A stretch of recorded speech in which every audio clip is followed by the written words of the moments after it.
بسم اللہ الرحمن الرحیم اللہ کے نام سے جو رحمان اور رحیم ہے۔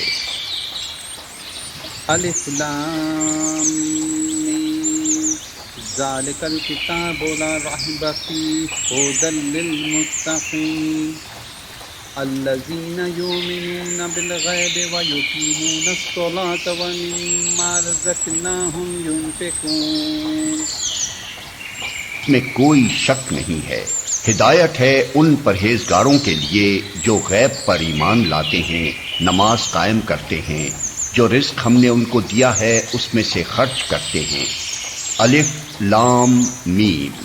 یہ حروف مقطعات قرآن مجید کی بعض صورتوں کے آغاز میں پائے جاتے ہیں۔ جس زمانے میں قرآن مجید نازل ہوا ہے اس دور کے اسالیب بیان میں اس طرح کے حروف مقطعات کا استعمال عام طور پر معروف تھا۔ خطیب اور شعراء دونوں اس اسلوب سے کام لیتے تھے، چنانچہ اب بھی کلام جاہلیت کے جو نمونے محفوظ ہیں ان میں اس کی مثالیں ہمیں ملتی ہیں۔ اس استعمال عام کی وجہ سے یہ مقطعات کوئی چیزتا نہ تھے جس کو بولنے والے کے سوا کوئی نہ سمجھتا ہو، بلکہ سامعین بالعموم جانتے تھے کہ ان سے مراد کیا ہے۔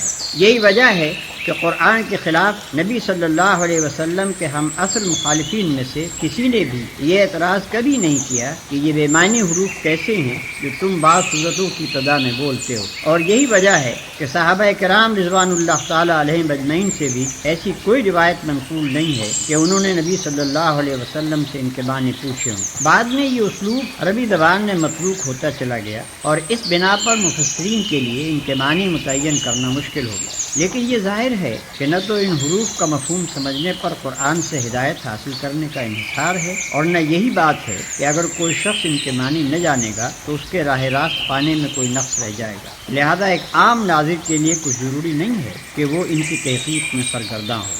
یہ اللہ کی کتاب ہے، اس میں کوئی شک نہیں ہے۔ اس کا ایک سیدھا سادہ مطلب تو یہ ہے کہ بے شک یہ اللہ کی کتاب، مگر ایک مطلب یہ بھی ہو سکتا ہے کہ یہ ایسی کتاب ہے جس میں شک کی کوئی بات نہیں ہے۔ دنیا میں جتنی کتابیں امور ما بعد طبیعت اور حقائق ما برائے ادراک سے بحث کرتی ہیں وہ سب قیاس و گمان پر مبنی ہیں، اس لیے خود ان کے مصنف بھی اپنے بیانات کے بارے میں شک سے پاک نہیں ہو سکتے، خواہ وہ کتنے ہی یقین کا اظہار کریں۔ لیکن یہ ایسی کتاب ہے جو سراسر علم حقیقت پر مبنی ہے۔ اس کا مصنف وہ ہے جو تمام حقیقتوں کا علم رکھتا ہے، اس لیے فی الواقع اس میں شک کے لیے کوئی جگہ نہیں۔ یہ دوسری بات ہے کہ انسان اپنی نادانی کی بنا پر اس کے بیانات میں شک کرے۔ ہدایت ہے ان پرہیزگاروں کے لیے، یعنی یہ کتاب ہے تو سراسر ہدایت اور رہنمائی، مگر اس سے فائدہ اٹھانے کے لیے ضروری ہے کہ آدمی میں چند صفات پائی جاتی ہوں۔ ان میں سے اولین صفت یہ ہے کہ آدمی پرہیزگار ہو، بھلائی اور برائی میں تمیز کرتا ہو، برائی سے بچنا چاہتا ہو، بھلائی کا طالب ہو اور اس پر عمل کرنے کا خواہش مند ہو۔ رہے وہ لوگ جو دنیا میں جانوروں کی طرح جیتے ہوں، جنہیں کبھی یہ فکر لاحق نہ ہوتی ہو کہ جو کچھ وہ کر رہے ہیں وہ صحیح بھی ہے یا نہیں، بس جدھر دنیا چل رہی ہو یا جدھر خواہش نفس دھکیل دے یا جدھر قدم اٹھ جائیں اسی طرف چل پڑتے ہوں، تو ایسے لوگوں کے لیے قرآن میں کوئی رہنمائی نہیں ہے۔ جو غیب پر ایمان لاتے ہیں۔ یہ قرآن سے فائدہ اٹھانے کے لیے دوسری شرط۔ غیب سے مراد وہ حقیقتیں ہیں جو انسان کے حواس سے پوشیدہ ہیں اور کبھی براہ راست عام انسانوں کے تجربے و مشاہدے میں نہیں آتی، مثلا خدا کی ذات و صفات، ملائکہ، وحی، جنت، دوزخ وغیرہ۔ ان حقیقتوں کو بغیر دیکھے ماننا اور اس اعتبار پر ماننا کہ نبی ان کی خبر دے رہا ہے، ایمان بالغیب۔ آیت کا مطلب یہ ہے کہ جو شخص ان غیر محسوس حقیقتوں کو ماننے کے لیے تیار ہو صرف وہی قرآن کی رہنمائی سے فائدہ اٹھا سکتا ہے۔ رہا وہ شخص جو ماننے کے لیے دیکھنے اور چکھنے اور سونگنے کی شرط لگائے اور جو کہے کہ میں کسی ایسی چیز کو نہیں مان سکتا جو ناپی اور تولی نہ جا سکتی ہو، تو وہ اس کتاب سے ہدایت نہیں پا سکتا۔ نماز قائم کرتے ہیں۔ یہ تیسری شرط ہے۔ اس کا مطلب یہ ہے کہ جو لوگ صرف مان کر بیٹھ جانے والے ہوں وہ قرآن سے فائدہ نہیں اٹھا سکتے۔ اس سے فائدہ اٹھانے کے لیے ضروری ہے کہ آدمی ایمان لانے کے بعد فوراً ہی عملی اطاعت کے لیے آمادہ ہو جائے، اور عملی اطاعت کی اولین علامت اور دائمی علامت نماز ہے۔ ایمان لانے پر چند گھنٹے بھی نہیں گزرتے کہ مؤذن نماز کے لیے پکارتا ہے اور اسی وقت فیصلہ ہو جاتا ہے کہ ایمان کا دعویٰ کرنے والا اطاعت کے لیے بھی تیار ہے یا نہیں۔ پھر یہ مؤذن روز 5 وقت پکارتا رہتا ہے، اور جب بھی انسان اس کی پکار پر لبیک نہ کہے، اسی وقت ظاہر ہو جاتا ہے کہ مدعی ایمان اطاعت سے خارج ہو گیا ہے۔ پس ترک نماز دراصل ترک اطاعت ہے، اور ظاہر بات ہے کہ جو شخص کسی کی ہدایت پر کاربند ہونے کے لیے ہی تیار نہ ہو، اس کے لیے ہدایت دینا اور نہ دینا یکساں ہے۔ جہاں یہ بھی سمجھ لینا چاہیے کہ اقامت صلاۃ ایک جامع اصطلاح ہے۔ اس کے معنی صرف یہی نہیں ہے کہ آدمی پابندی کے ساتھ نماز ادا کرے، بلکہ اس کا مطلب یہ ہے کہ اجتماعی طور پر نماز کا نظام باقاعدہ قائم کیا جائے۔ اگر کسی بستی میں ایک شخص انفرادی طور پر نماز کا پابند ہو، لیکن جماعت کے ساتھ اس فرض کے ادا کرنے کا نظم نہ ہو، تو یہ نہیں کہا جا سکتا کہ وہاں نماز قائم کی جا رہی ہے۔ جو رزق ہم نے ان کو دیا ہے اس میں سے خرچ کرتے ہیں۔ یہ قرآن کی رہنمائی سے فائدہ اٹھانے کے لیے چوتھی شرط ہے کہ آدمی تنگ دل نہ ہو، زر پرست نہ ہو، اس کے مال میں خدا اور بندوں کے جو حقوق مقرر کیے جائیں انہیں ادا کرنے کے لیے تیار ہو، جس چیز پر ایمان لایا ہے اس کی خاطر مال قربانی کرنے میں بھی دریغ نہ کرے۔ والذین یؤمنون بما انزل الیک وما انزل من قبلک وبالآخرۃ هم یوقنون۔ جو کتاب تم پر نازل کی گئی ہے یعنی قرآن، اور جو کتابیں تم سے پہلے نازل کی گئی تھیں ان سب پر ایمان لاتے ہیں اور آخرت پر یقین رکھتے ہیں۔ جو کتاب تم پر نازل کی گئی ہے یعنی قرآن، اور جو کتابیں تم سے پہلے نازل کی گئی تھیں ان سب پر ایمان لاتے ہیں۔ یہ پانچویں شرط ہے کہ آدمی ان تمام کتابوں کو برحق تسلیم کرے جو وحی کے ذریعے سے خدا نے محمد صلی اللہ علیہ وسلم اور ان سے پہلے کے انبیاء پر مختلف زمانوں اور ملکوں میں نازل کی۔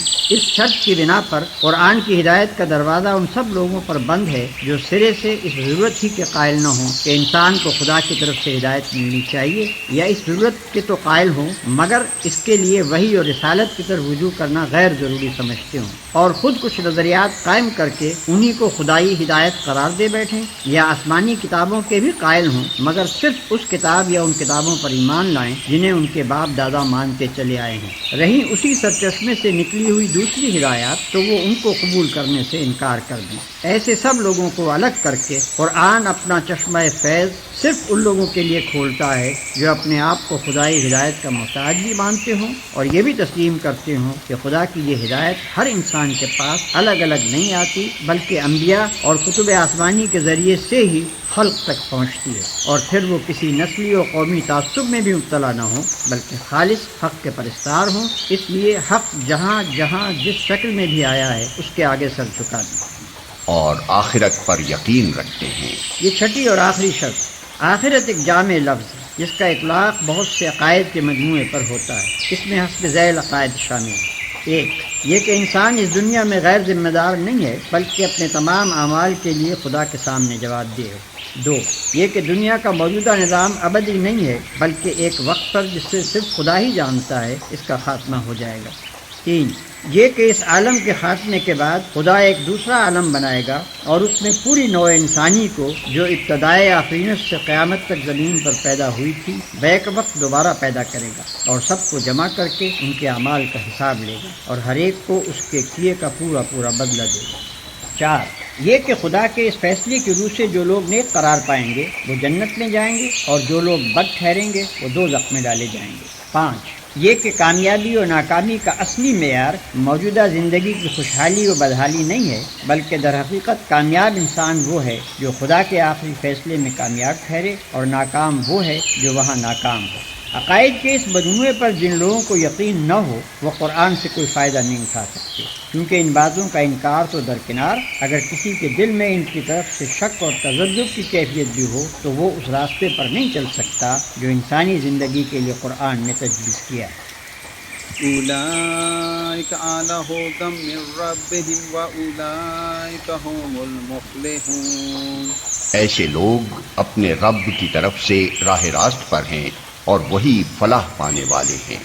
ان الذین کافروا سواء علیہم انذرتہم ام لم تنذرہم لا یؤمنون۔ جن لوگوں نے ان باتوں کو تسلیم کرنے سے انکار کر دیا ان کے لیے یکساں ہے، خواہ تم انہیں خبردار کرو یا نہ کرو، بہرحال وہ ماننے والے نہیں ہیں۔ جن لوگوں نے ان باتوں کو تسلیم کرنے سے انکار کر دیا یعنی وہ 6 کی 6 شرطیں جن کا ذکر اوپر ہوا ہے پوری نہ کی اور ان سب کو یا ان میں سے کسی ایک کو بھی قبول کرنے سے انکار کر دیا۔ ختم اللہ علی قلوبہم وعلی سمعہم وعلی ابصارہم غشاوۃ ولہم عذاب عظیم۔ اللہ نے ان کے دلوں اور ان کے کانوں پر مہر لگا دی ہے اور ان کی آنکھوں پر پردہ پڑ گیا ہے، وہ سخت سزا کے مستحق ہیں۔ اللہ نے ان کے دلوں اور ان کے کانوں پر مہر لگا دی ہے۔ اس کا مطلب یہ نہیں ہے کہ اللہ نے مہر لگا دی اس لیے انہوں نے تسلیم کرنے سے انکار کیا، بلکہ مطلب یہ ہے کہ جب انہوں نے ان بنیادی امور کو رد کر دیا جن کا ذکر اوپر کیا گیا ہے اور اپنے لیے قرآن کے پیش کردہ راستے کے خلاف دوسرا راستہ پسند کر لیا، تو اللہ نے ان کے دلوں اور کانوں پر مہر لگا دی۔ اس مہر لگنے کی کیفیت کا تجربہ ہر اس شخص کو ہوگا جسے کبھی تبلیغ کا اتفاق ہوا ہو۔ جب کوئی شخص آپ کے پیش کردہ طریقے کو جانچنے کے بعد ایک دفعہ رد کر دیتا ہے تو اس کا ذہن کچھ اس طرح مخالف سمت میں چل پڑتا ہے کہ پھر آپ کی کوئی بات اس کی سمجھ میں نہیں آتی۔ آپ کی دعوت کے لیے اس کے کان بہرے اور آپ کے طریقے کی خوبیوں کے لیے اس کی آنکھیں اندھی ہو جاتی ہیں اور صریح طور پر محسوس ہوتا ہے فی الواقع اس کے دل پر مہر لگی ہوئی ہے۔